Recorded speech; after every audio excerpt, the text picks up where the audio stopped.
If you think dead hangs are secretly the key to superhero strength, think again. We're about to dive deep into the debate. Do dead hangs or pull-ups build more real-world muscle? You'll hear data, get real examples, and find out which move might deserve a spot in your routine. Let's start with the basics. A dead hang is literally just grabbing a bar and hanging there, arms straight, legs dangling. No pulsing, no lifting, just hanging. Think of monkey bars or your front porch pull-up bar. You step up and let go of the ground. In contrast, a pull-up requires you to actively pull your chin above the bar with each rep. You lift your whole body using arm and back power. One fitness guide sums it up. Dead hangs are totally static and isometric, whereas pull-ups hinge your elbows and shoulders through a full range to lift your body. Now, what exactly do these exercises do for your body? Dead hangs engage your grip, shoulders, back, and core just to hold you up. A health guide lists the muscles worked: your forearms and wrists for grip, your shoulders, delts, and rotator cuffs, your upper back, lats, and traps, and even your abs and hips to stabilize you. Basically, your entire upper body stays tense to avoid wobbling. Pull-ups hit many of the same areas, but crank it up. Good RX explains pull-ups target muscles from your arms down to your core and back. Dead hangs. The basics. Dead hangs are all about holding on. You grip the bar and let your body weight dangle. Even though it feels passive, your body is working. You're building isometric strength, the same type you get from planks or wall sits. These holds improve stability and endurance, even if they don't make your muscles look bigger. If you have sore shoulders from slouching, hanging can feel like a mini stretch. It gently pulls your shoulders back and your spine a little straighter.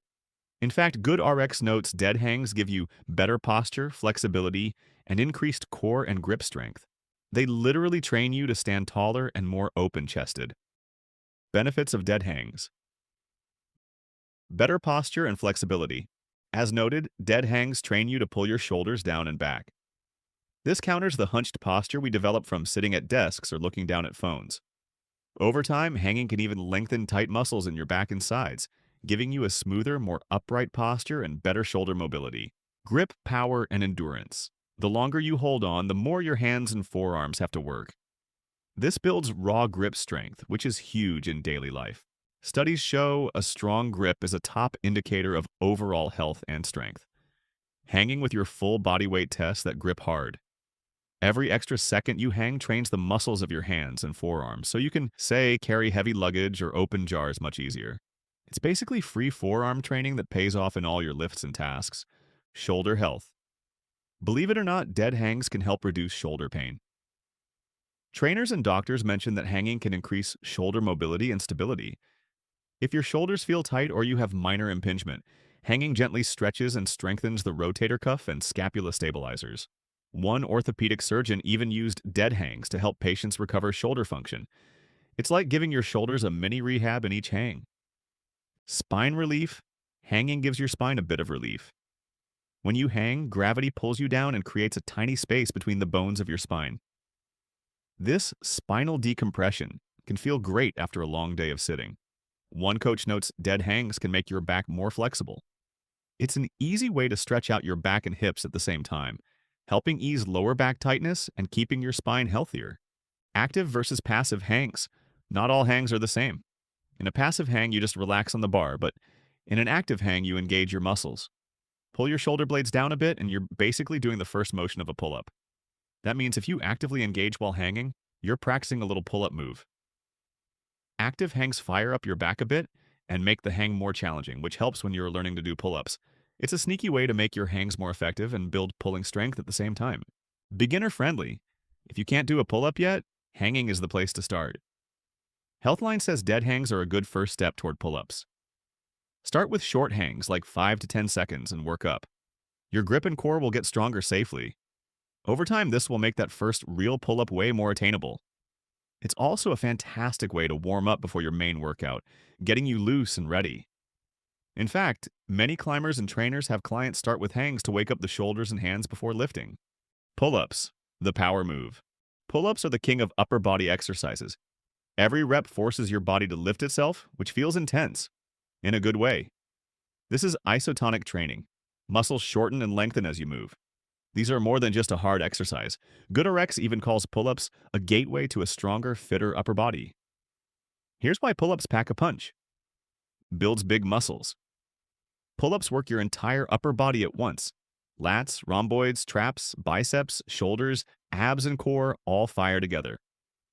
Because it's a compound move, pull-ups give you a huge workout. It's like doing multiple exercises in one. In fact, experts even call pull-ups one of the best compound exercises, since compound moves engage many muscles at once. This efficiency is why pull-ups pack such a strength-building punch. They hit every pulling muscle in one shot. Improves grip strength. Just like dead hangs, pull-ups make your hands work hard. You must grip the bar tight to control your body. Good RX notes that the overhand grip in pull-ups improves your grip strength and overall health. Strong hands mean better performance in other lifts and daily activities. A strong grip helps you open jars, carry heavy loads, or rock climb, so pull-ups double down on grip training. Strengthens bones and posture. Lifting your own body weight loads your bones, which helps them get stronger. Pull-ups put healthy stress on your shoulders and spine, which boosts bone density. Stronger bones mean fewer fractures later in life. Plus, by strengthening your back and shoulder muscles, pull-ups fix slouchy posture. Good RX highlights that building these muscles helps keep your shoulders, back, and spine aligned. In simpler terms, pull-ups can make you stand taller, both in posture and confidence, by reinforcing the muscles that hold you upright.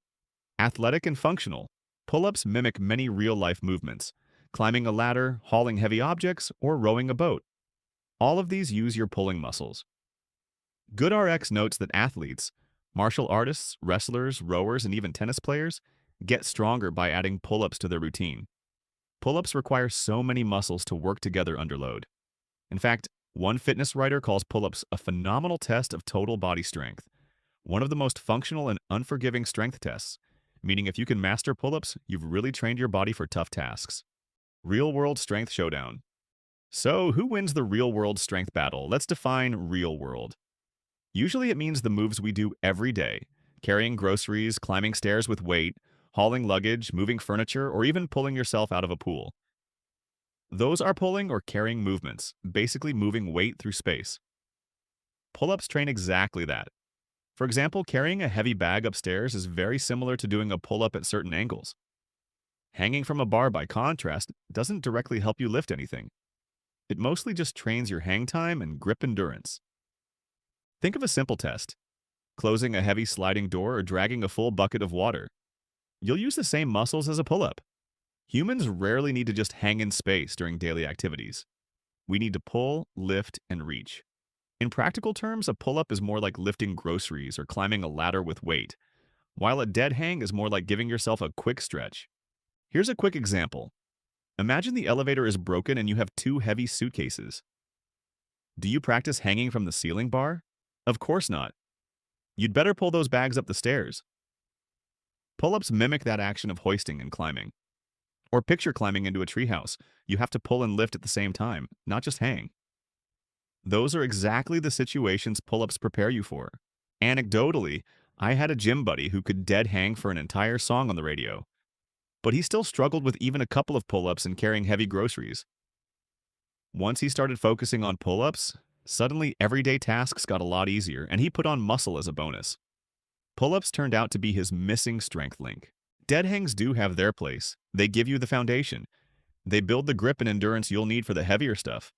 But if real-world strength means doing tough tasks every day, pull-ups are the go-to. They train the very skills you need for lifting and pulling in real life.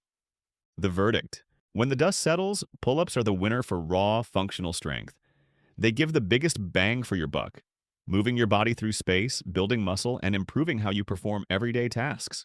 If you had to pick one exercise for real-world strength, most coaches would say pull-ups, hands down. However, real strength isn't just about brute power. It's also about durability, posture, and staying injury-free. That's where dead hangs come in. They improve your grip, free up your shoulders, and stretch out your spine. You want to do your pull-ups with good form and no pain. Dead hangs are like maintenance work. They fix and build the parts that help you do pull-ups better. So here's the takeaway. Use both. Warm up with some hanging. Do an active hang to wake up your lats, then maybe a minute of easy hanging to align your back. Then move on to pull-ups to build strength. Or alternate days. One day heavy pull-ups, The next day, hangs and mobility work. This combo covers all bases. You'll get the posture and shoulder benefits of hanging and the muscle gains of pulling. In conclusion, if real-world strength means the ability to lift, pull, and move things with your body, pull-ups have the edge. But don't ditch the dead hang. It's the secret sauce that makes those gains last. Hang to build your grip and shoulder health, pull up to build sheer strength. Hang in there and give both a shot. Ready to level up your strength routine? Make sure to subscribe and check out our next video for more tips and workouts.